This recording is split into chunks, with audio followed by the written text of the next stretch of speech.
Pag-ipisan mo na ganong mga yabangan, siya. Ay si ano? Dalawang oras na, hindi mo tapos. Kalimbuyo. So, si Maria at saka si Juan, alam niyo lang ang kwento kay Maria at kay Juan. Hindi pa. Maraming kwento yan eh.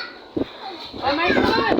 Si Juan, ang laki ng pagkagusto kay pagkagusto kay Maria. Talagang gusto niya. Kaso, si Maria, ay walang pagkagusto sa kanya, ang gusto si Pedro. Ay di ang naging mag-asawa ay si Juan at si Pedro at saka si Maria naging mag-asawa.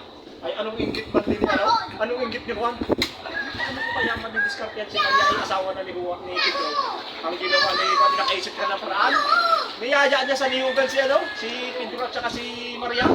Ay Pedro, bakit pa kayo?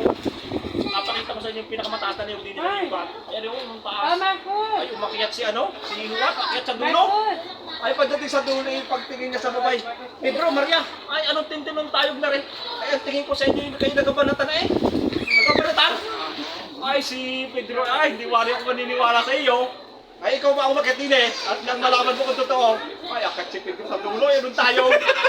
Ay pagdating sa babay niya nakita niya, sabi niya, ay iwan niya, ay mani ano? Nakagulat, gago. Daliwan din. Sila ng pagkakaya sa mga. Ay, totoo ano? Ay, una, taga-Marinduque kay nani ano?